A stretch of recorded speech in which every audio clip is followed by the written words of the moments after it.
Have you ever read a chain message and thought, what idiot believes in this stuff? Well, that was me, until I had to bury my own sister. People say there's a thin line between a joke and horror. I learned that the hard way. It started as a chain message, the kind everyone laughs off and ignores.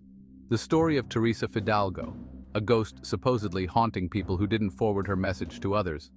Send this to 20 people or Teresa will haunt you, the message warned. If you don't believe me, search up Teresa Fidalgo. It sounded like the kind of urban legend that middle schoolers pass around for cheap scares. Honestly, I'd laughed at it myself. I hadn't heard the name Teresa Fidalgo in years until my niece, Sophie, showed it to me one evening, her face pale as she held up her phone. "Uncle Alex, is it real?" she whispered. "Sophie, please. This is just a stupid chain letter. There's nothing real about it." But she didn't seem convinced, her eyes locked onto the words like they had a grip on her. The funny thing is, as she handed me the phone, I felt a strange chill run down my spine, the way you might when someone says your name behind your back. I brushed it off as the power of suggestion. After all, I'm a rational guy, a journalist. I dig up the truth, not fairy tales. Yet the next morning, Sophie's mother, my sister Grace, called me, her voice shaking. "Alex, did you get a message about some ghost named Teresa Fidalgo?" "Yeah, but I ignored it," I said with a chuckle. "Why?" "Well, something strange happened last night," Grace replied, her voice dropping to a whisper.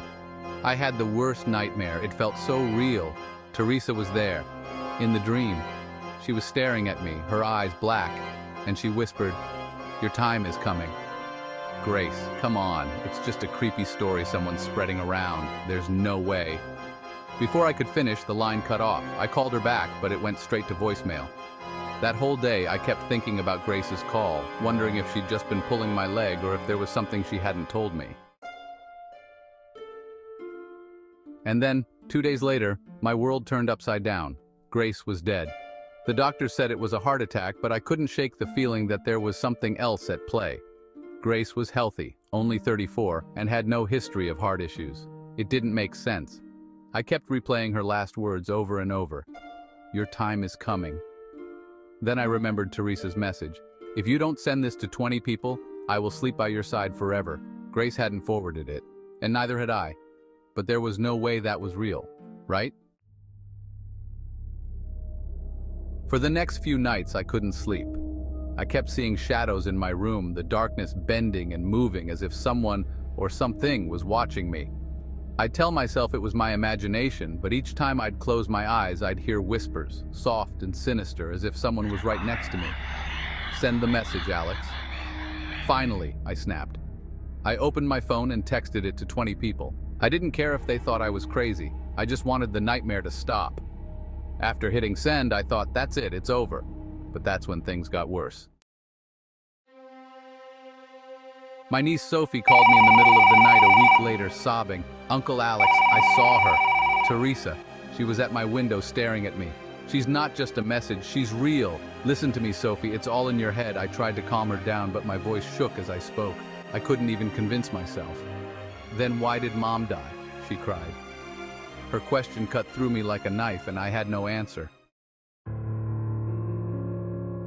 Fueled by desperation, I decided to dig into the story of Teresa Fidalgo.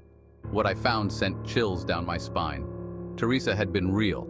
She was a Portuguese teenager who died in a car accident nearly 3 decades ago. Apparently, there'd been reports of sightings of her ghost on a winding mountain road in Portugal where the accident happened. Some people claimed she'd appeared in the back seats of cars, others that they'd seen her walking along the roadside, bloodied and silent. But all the stories ended the same way. Anyone who saw her died within days. The more I read, the more I felt a creeping dread, like I was pulling at a thread that was about to unravel my entire life. One evening, I got an email from a woman named Lucia. Her subject line read, "Teresa's curse is real. It took my brother." Lucia's email told a story that mirrored mine. She'd ignored the message, and days later, her brother had passed away in his sleep, seemingly healthy just hours before. She'd tried spreading the message afterward, but it was too late. The curse, she said, had already claimed her family. I felt trapped. If this curse was real, who else in my family was at risk? But I needed proof, rational, tangible proof. I contacted a medium who specialized in communicating with spirits. I'll admit, it sounded crazy, but I was desperate. When I told her about Teresa, her face went pale. "I know that name," she said, her voice shaking. "I've seen her before, in dreams. Teresa is a lost soul. She's clinging to this world because she feels cheated, betrayed. Anyone who ignores her, she views them as dismissing her pain, her existence. Is there a way to stop her?" I asked, my voice barely a whisper. "You can try appeasing her," the medium replied. "Spread her message, but the curse is unpredictable. Sometimes it claims people regardless. She's not just haunting people for attention. She's feeding off their fear, their pain. It's what gives her strength." When I left the medium's office, I felt colder than ever. What terrified me wasn't just Teresa's message. It was the realization that this wasn't about superstition or ghosts. It was about a force, real or not, that had claimed my sister's life, and it wanted more. I couldn't bring myself to tell Sophie what I'd learned. She was already traumatized, and I was barely holding myself together, but I knew I couldn't ignore this anymore. I went back to my research, poring over any mention of Teresa Fidalgo, cross-referencing stories, scouring social media posts, desperate for any loophole, any hint of how to end this. That's when I found something that made my blood run cold. I stumbled upon a forum post, buried deep in an obscure paranormal site, from a user named Survivor29. The user claimed to have broken the curse, but the details were vague, scattered among cryptic warnings and half-finished sentences. What stood out was a single line: "To end Teresa's hold, you have to confront her where she died." It sounded insane. I would have to travel to the place in Portugal where she died, the very road that supposedly kept her spirit tethered. And so, against all logic, I booked a flight. Arriving in Portugal, I felt like I was walking into a nightmare. The road was eerie, twisting up a mountain with sheer drops on one side. I parked where I thought the accident had happened, feeling the weight of the silence around me. There, in the darkness, I waited, clutching a photo of Grace. Hours passed, and I felt a sinking despair. Maybe I'd fallen for the legend after all. I was about to leave when I saw her. A figure in white appeared in my rearview mirror, her face pale and hauntingly beautiful. I held my breath as she approached, her movements slow, almost graceful, like she was gliding. She stopped inches from the car, her black eyes piercing into mine. "Why didn't you send my message?" she whispered, her voice hollow. "Please, let my family go," I stammered, feeling my heart pound. "I'll do anything." She leaned closer, her breath icy against my skin. All I wanted was to be heard, to be remembered. With that, she disappeared, leaving only a frigid emptiness. The strange thing is, since that night, I haven't heard from her again. I don't know if she's truly gone or if I've only delayed the inevitable. But here's what I do know. Every time you ignore her message, you risk everything. And now, I'm passing this warning to you. Have you ever heard of something that sounds too stupid to be true, so you ignore it? That's exactly what I did with a chain message, and it may have cost my best friend's life. Chain messages were a joke when I was a kid. You'd get them in emails or group chats, send this to 10 people or bad luck will follow you. Who didn't just roll their eyes and delete them? The same way I'd ignored every threat that didn't come from a person I could actually see, touch, or talk to. So when this creepy message about a ghost named Teresa Fidalgo landed in my Instagram DMs, I didn't think twice about laughing it off. "Hi, I am Teresa Fidalgo. I died 27 years ago. If you don't send this to 20 people, I'll haunt you forever." Yeah, right. I got the message while I was with my friend Rhea. We'd been best friends since grade school, closer than sisters, and she was always up for a laugh. "Rhea, check this out," I chuckled, showing her the screen. Another fake ghost warning. "They're still sending these around?" Rhea shook her head, smiling. "Man, people will believe anything." Poor Teresa. I guess she's forever haunting the clueless. Maybe I should keep it going for laughs, just to freak people out. Send it to Ashish. He's such a wimp, he'll probably think it's real. So I did. We laughed about it and moved on. I didn't give Teresa a second thought. But things got strange that night, and it only got worse from there. It was about 3 a.m. when I woke up, drenched in sweat. There was a heavy silence in the room, pressing down on me like a weight. My phone buzzed on the nightstand, and when I looked, my heart stopped. A new message from a blocked number. "Why didn't you send my message? I thought you were smarter." I laughed it off nervously this time. Someone was playing a joke on me, right? I figured it was Ria or maybe even Ashish trying to mess with me. The next morning I called Ria. "Haha, very funny. Are you trying to get back at me for that message? Wait, what are you talking about?" She sounded genuinely confused. "Come on, don't play dumb."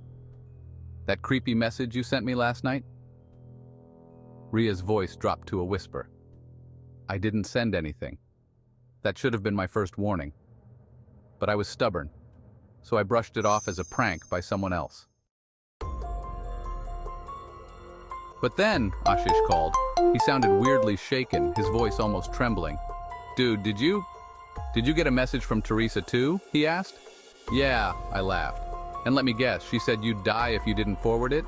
"No, she said she'd visit me at night if I didn't." I ignored it, but last night, I swear, I felt someone watching me. I even heard whispers by my bed, but no one was there.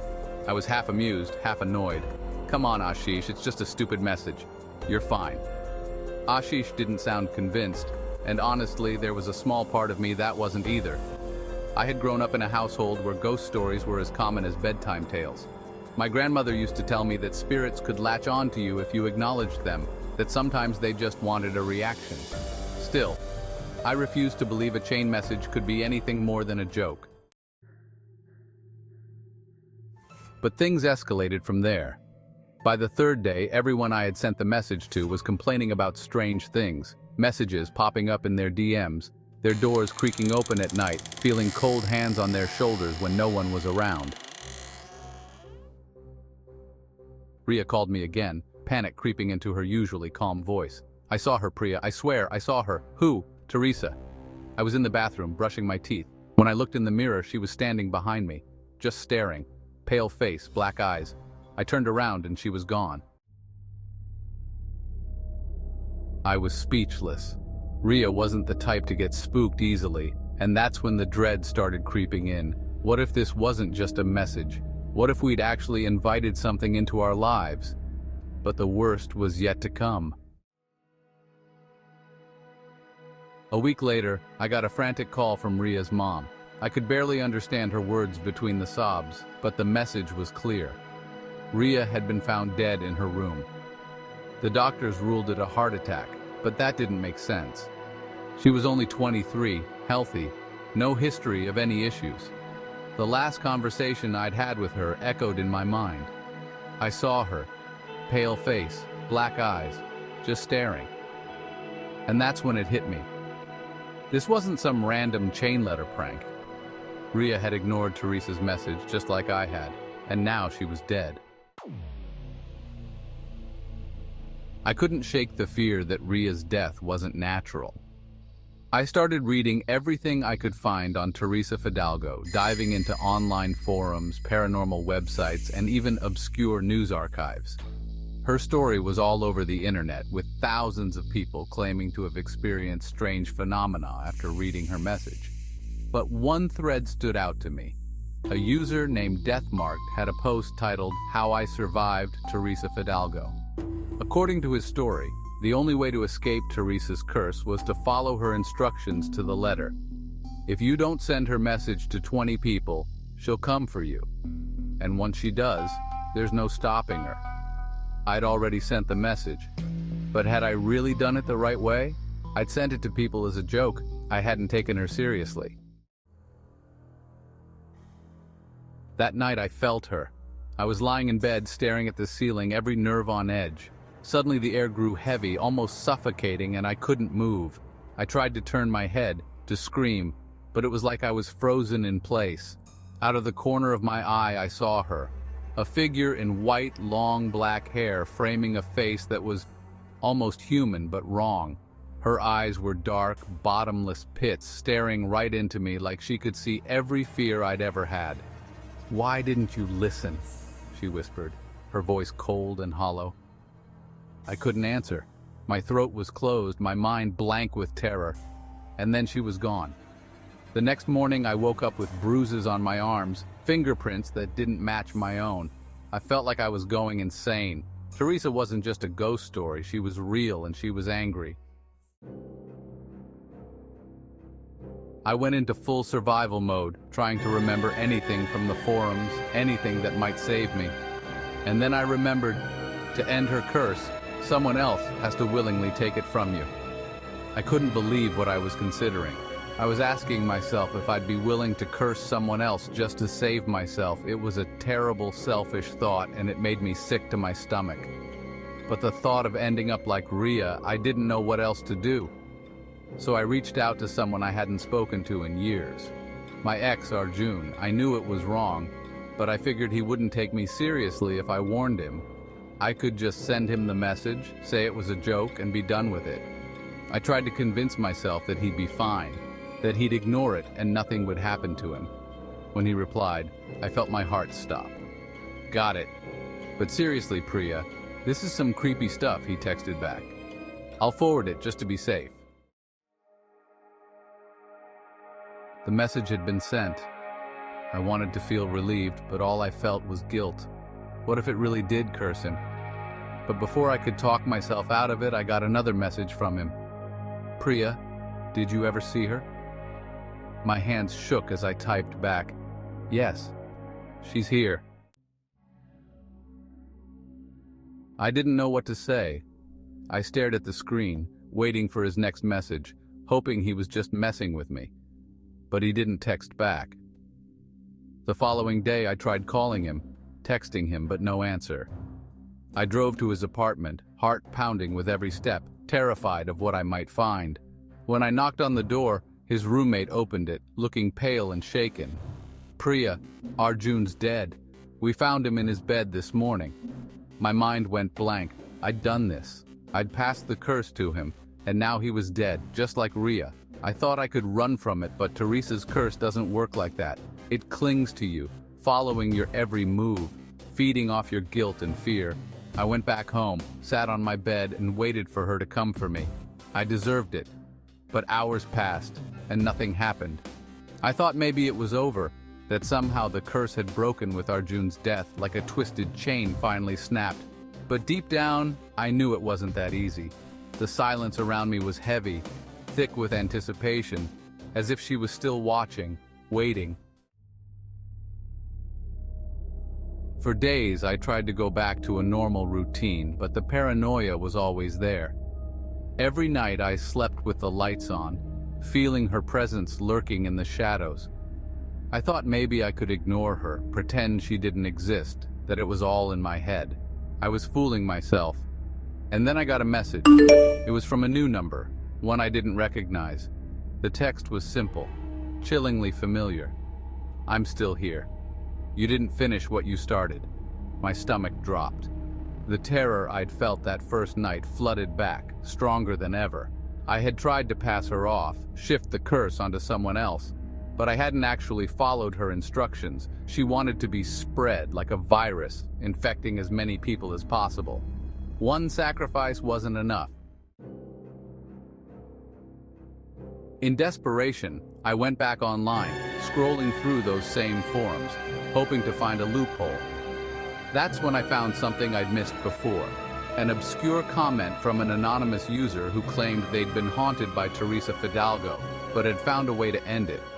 They said Teresa wasn't just looking for a chain, she wanted her story to be believed, shared, embedded in people's minds. The only way to break free was to tell as many people as possible, through stories, videos, anything that made them believe in her. A dangerous, horrifying realization dawned on me. Teresa wanted a legacy. She wanted to live on in people's minds. The next day, I took a deep breath and made a decision. I sat down in front of my laptop, turned on the camera, and began to record. Hi everyone, this is probably the hardest thing I've ever done, but I need you to hear me out. I told them everything about the message, Ria, Arjun, the haunting.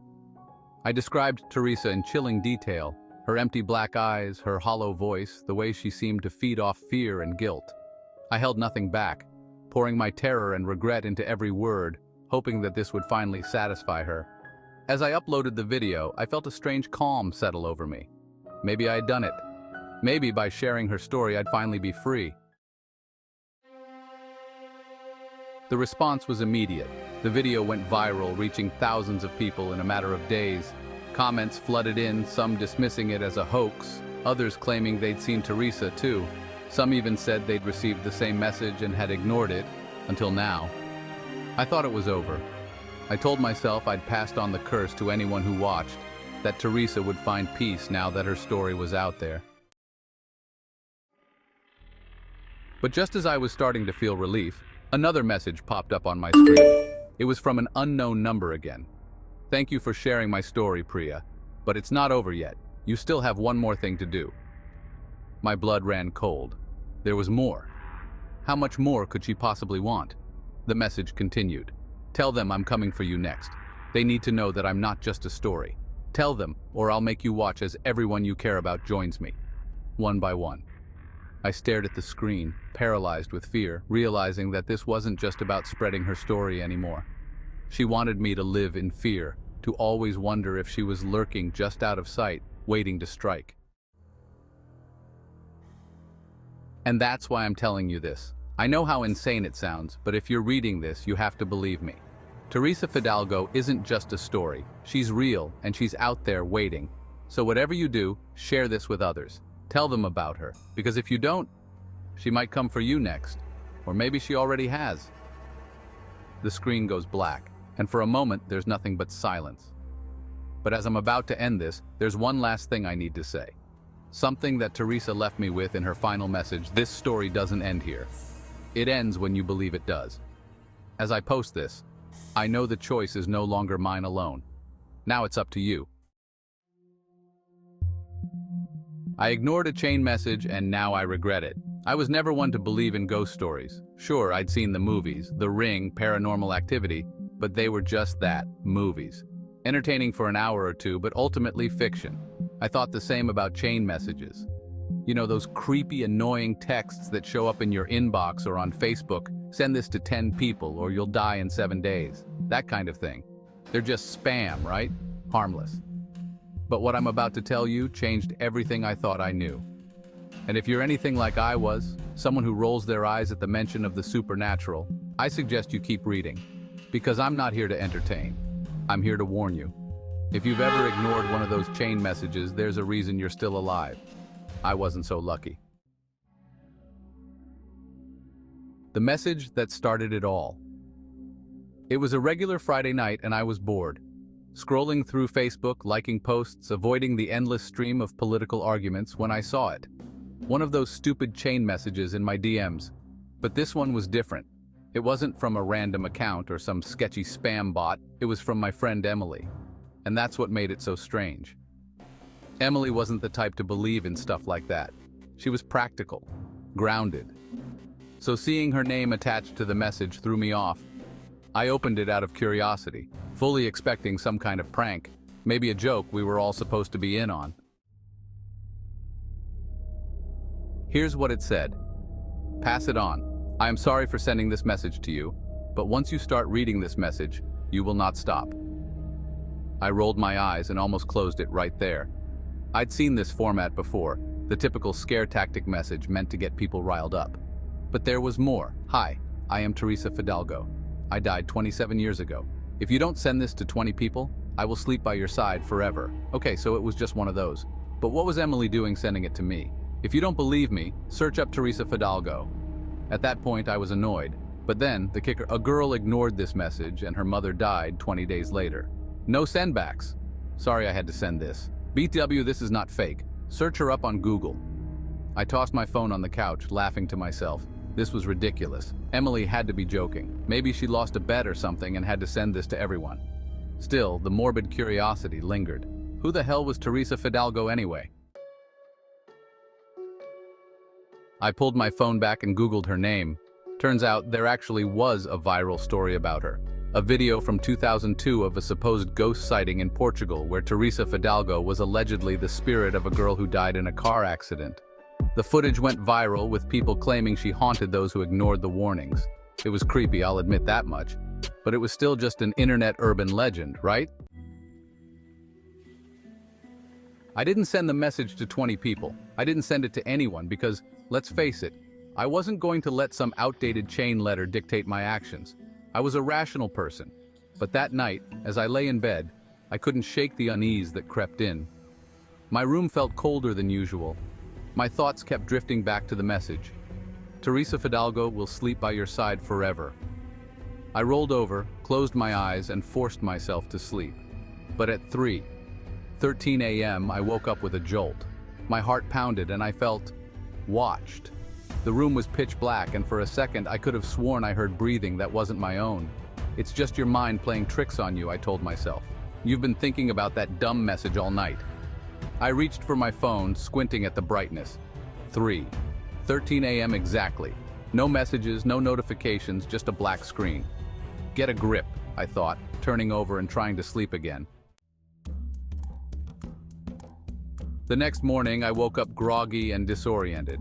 I grabbed my phone, half expecting another random chain message or maybe something from Emily explaining the prank, but nothing. I didn't hear from her at all that day, and something about that felt off. Later that evening, I decided to text her. Hey, so what was up with that message?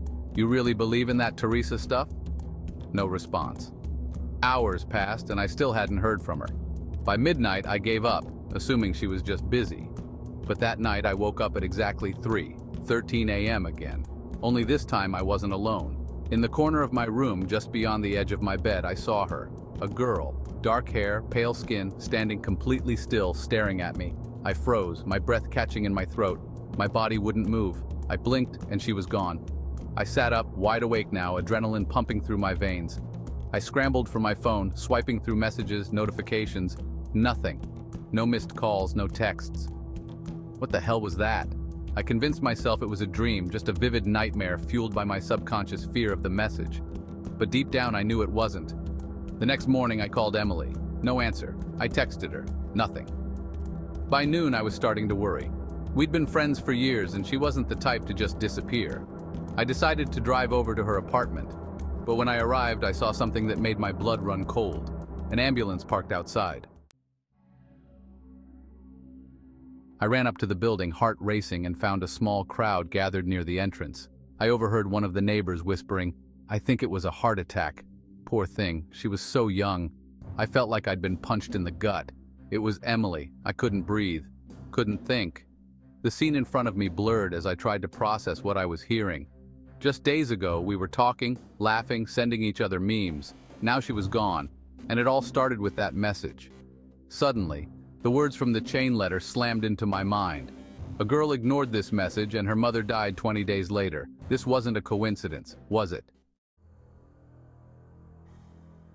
The haunting continues.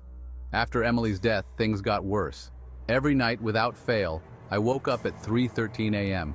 Every night I saw her standing in the corner of my room, closer each time. I couldn't take it anymore. Sleep was impossible. My days became a blur of exhaustion and paranoia. I tried everything to get rid of her. Sage, salt circles, even reaching out to a psychic. Nothing worked. It was like she had latched onto me, and no matter what I did, she wasn't going away. And then I remembered something Emily had said once. She mentioned her mom was always superstitious, believed in spirits and rituals. What if the message wasn't a joke to her? Desperate, I dug through old texts, trying to find any clue that might help me. And that's when I found it. An old conversation where she mentioned her mom had once ignored a similar chain message years ago. Her mom had passed away just weeks after that. The breaking point. By now I was losing my mind. Teresa Fidalgo wasn't just a story anymore. She was real, and she was coming for me. One night, after waking up yet again at 3:13 a.m., I made a decision. I had to end this. I wasn't going to let her take me like she did Emily. So I did the one thing I swore I'd never do. I sent the message. 20 times, 20 friends, 20 lives. The next morning I woke up at 3:13 a.m., but this time she wasn't there. The room was still, empty. But as I checked my phone, I noticed something. A text from my friend Jake. One simple sentence. Why did you send me that message? I stared at the screen, heart pounding. I knew what was coming. It's not over. Weeks passed, and I thought I was free. But then, just when I started to relax, something happened. Jake stopped answering my texts.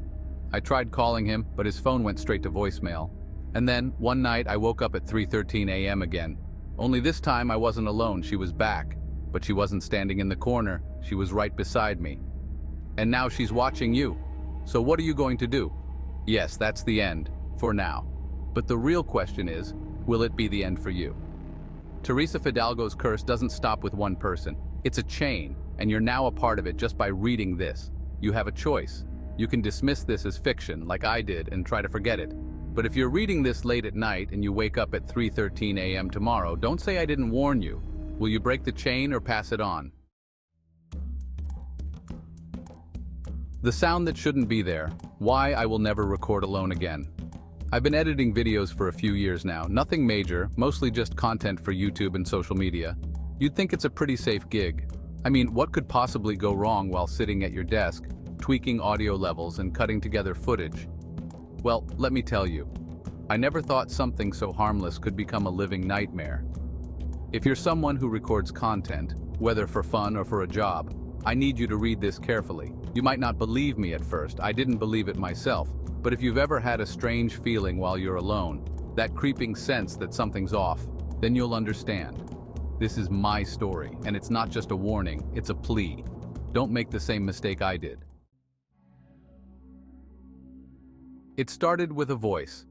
I've always been meticulous about sound quality. When you're editing videos, especially ones where your voice is the focus, you want everything to be crisp and clear. I'd been working on a series of tutorials, editing them in CapCut, like I always do. I use InVideo AI for my scripts and recordings, and while it's great, sometimes you just have to tweak the audio to make your voice sound more natural, clearer, deeper, more professional. That's exactly what I was doing one night. I was reviewing the audio for the last tutorial I'd recorded, a simple video on improving productivity. As I listened back, I noticed something strange. There was a faint noise in the background, something almost human. It wasn't loud, just a whisper, barely audible behind my own voice. At first, I figured it was a glitch or maybe some background noise I hadn't caught during recording. I lived alone, and I recorded in a quiet space, so I couldn't imagine where it came from. Still, I wasn't too concerned. I thought I could edit it out easily enough. But when I isolated the sound, that's when things got weird. The whisper. I slowed the audio down, expecting to find nothing more than some faint static. Instead, I heard words. No, more than that. I heard a voice that wasn't mine. I played it over and over, trying to make sense of it. The whisper was soft, raspy, like someone struggling to speak, but there was no mistaking the words. Come closer. I froze. My first instinct was to laugh it off. There's no way that could be real. It was just a glitch, some random noise that happened to sound like a voice. But the more I listened, the more I realized that wasn't the case. It was deliberate. Someone, or something, had said those words.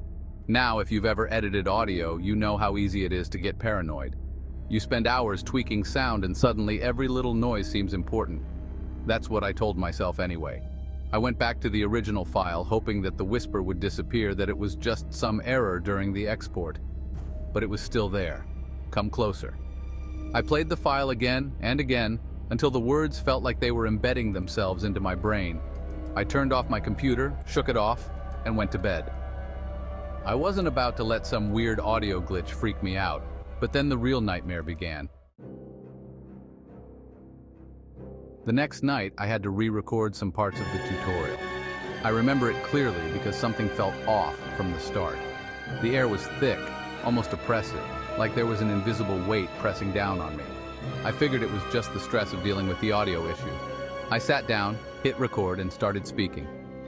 Everything was fine at first, just the usual script, my voice clear and steady. But halfway through, my microphone crackled. It wasn't a normal crackle, though. It was like interference, but it didn't sound right. I paused the recording, rewound the clip, and played it back. That's when I heard it. Not a whisper this time, but a full-blown voice. right underneath mine, almost like a second layer of audio had been recorded without my knowledge. I'm here.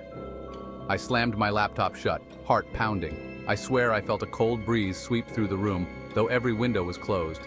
My mind raced, trying to come up with some logical explanation. Maybe it was a technical glitch, some sort of feedback loop. But that didn't make sense. I lived alone. No one else was there. At least no one I could see. I didn't touch the recording for a few days after that. I told myself I was too busy, but in reality I was avoiding it. I couldn't stop thinking about that voice, though. Where had it come from? Why did it sound like it was speaking to me, not just some random noise? On the fourth night after hearing the voice, things got worse. I woke up in the middle of the night, my room completely dark except for the faint glow of my phone on the bedside table. I reached for it instinctively, and that's when I noticed something. The screen was on, but not from a notification or a call. It was open to a recording app. I didn't remember opening it, let alone starting a recording. My heart thudded in my chest as I hit play. What I heard made my blood run cold. At first, it was just breathing, slow, shallow, like someone standing right beside me. And then the voice came again, clearer than before. "Why did you stop? Keep recording." I dropped the phone, my hands shaking uncontrollably. The voice, it wasn't a whisper anymore. It was loud, insistent, and it was in my room. But there was no one there. No one but me. After that night, things spiraled fast. Every time I sat down to edit, strange noises would creep into my recordings. Faint voices, static that sounded like someone trying to speak, and worst of all, breathing. Like someone was standing right behind me as I worked. At first, I tried to ignore it. I edited the audio out, telling myself I was just being paranoid, that I was imagining things. But deep down, I knew better. Something was wrong, terribly wrong. I started getting paranoid. I'd feel eyes on me when I was alone in the house. I'd hear faint footsteps, doors creaking when no one was there. And then there were the recordings. Every time I'd play one back, the voices would be clearer, more aggressive. "Keep recording. Come closer. I'm waiting." I couldn't take it anymore. I decided to stop recording altogether, thinking that would make it go away. But that's when I discovered the worst part. Here's the thing about audio. It's not just sound, it's energy. And whatever this thing was, it had latched onto that energy. It wasn't just a glitch, some weird feedback.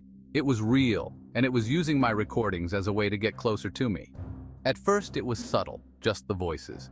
But then I started seeing things.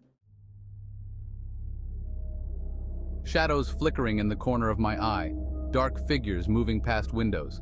The worst was the reflection. One night, as I sat at my desk trying to ignore the persistent urge to record again, I saw it. In the reflection of my laptop screen, a face. Pale, hollow eyes staring right at me from the darkness behind my chair. I turned around so fast I almost fell out of my chair, but there was nothing there, just the empty room. But I knew what I had seen, and I knew it wasn't over. I tried everything, resetting my computer, buying new audio equipment, even moving my setup to different rooms in the house, but nothing worked. The voices kept coming and the shadowy figure got bolder, showing up in more places, lingering longer. I was losing my mind. So I did the one thing I never thought I'd do again. I hit record. At first it was just silence, my own voice trembling as I tried to speak. But then the interference kicked in, the same crackling, the same faint whispers. "Keep going." The voice was back, but this time I didn't stop. I let the recording run, watching the levels spike on my screen as the voice got louder, more demanding. "I'm here. I'm waiting. You can't stop now." I couldn't take it anymore. I unplugged everything, threw my headphones across the room and ran outside, gasping for air. But the cold truth had settled in. It wasn't the equipment. It wasn't the room. It wasn't even the recordings anymore. Whatever this thing was, it had attached itself to me. The never-ending sound. I haven't recorded anything since that night. I threw away my mic, sold my editing equipment, and swore off making videos. But it didn't matter. The voices didn't stop. They follow me now, even without the equipment. At night, I hear them whispering just beneath the surface of my thoughts. "Come closer. Keep recording." And every morning, I wake up with my phone in my hand, the recording app open, a new file. If you made it this far, congrats. You're now officially haunted by the like and subscribe curse. Hit that button or who knows. Teresa might be paying you a visit tonight. And don't stop here. Click on the playlist at the top left for more spine-chilling stories. Just don't say I didn't warn you.